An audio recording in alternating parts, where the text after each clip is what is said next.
Okay, on the issue of the cost of war, our next question is a video. It's from Peter Thornton in Canberra in the ACT. I'm one of 29,000 civilian permanently disabled TPI veterans. Over the decades, our compensation pay has diminished dramatically, to a point that our economic loss only equates to approximately 65% of the minimum wage. Outside of welfare supplementation, how are TPI veterans expected to live on that? Yeah, Tim Fisher, and we should note for the audience, for anyone who doesn't know, that TPI stands for Total and Permanent Incapacity. And there's EDIs and various other categories too, and clearly both sides of politics, the Australian government of the day has an absolute responsibility to look after our veterans and our wounded veterans and our TPIs. And yes, there was a slippage, and yes, there has been one lot of legislation go through since the last elections which corrected one of those slippages, but there is unfinished business, and I hope that a fair play will apply. It's the least we can do, because there is a commitment that you gave, you served, and you are now by degrees incapacitated. That's formally assessed, and you deserve recompense and support, and especially support in respect of post-traumatic stress disorder that is impacting too many. Are you saying effectively 65% of the minimum wage is not enough? Look, I won't go into the detail because it's a very complex area, but to be fair, there has been legislation that Michael Ronaldson brought in since the last elections which corrected one large area of slippage in the levels of pension to veterans. There are other areas yet to be rectified, and it is extremely complex. The principle should be a fair go, a fair outcome, and full support, especially to the wounded. Arthur Sinodinos.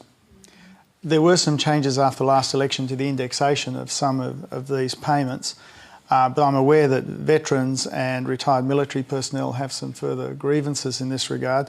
When they can be properly acknowledged or addressed, I'm not sure in the current budgetary environment.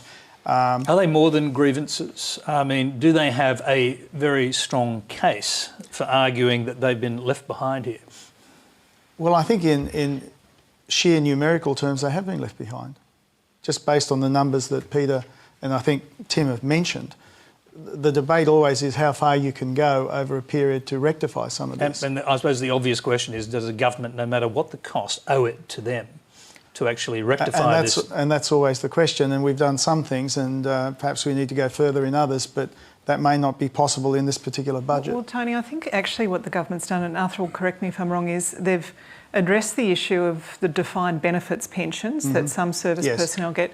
But with veterans' pensions and other related pensions, they've changed the indexation rate to make it a lower indexation rate. They've actually cut the indexation rate for those other types of pensions. Carolyn. Yeah, thank you, Peter. I would like to have a conversation about the amount of money that the Australian government is spending on commemorating Anzac and the First World War as compared to the amount of money that's being allocated to veterans in need. The Australian government is spending approximately $430 million on commemorating the First World War. A way to understand that is Canada is spending zero, absolutely nothing.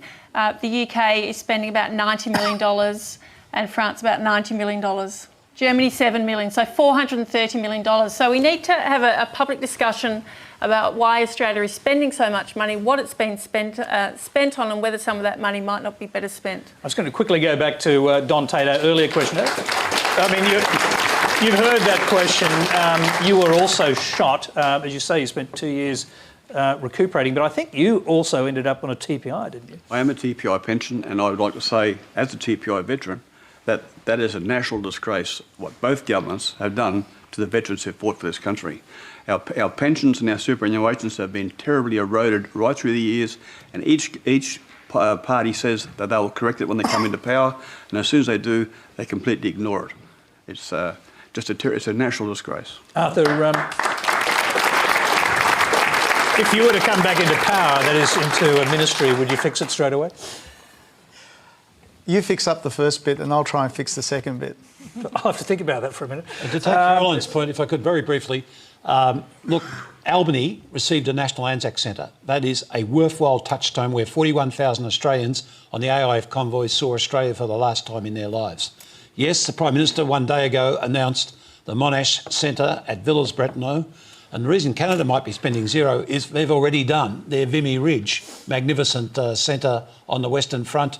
It's about time Australia did have a centre on the Western Front, because this is about moving the focus, not taking away from Gallipoli, but finally bringing a focus to the Western Front, long overlooked in the Australian equation in respect of World War I. All right, we're going to change the focus of the program. You're watching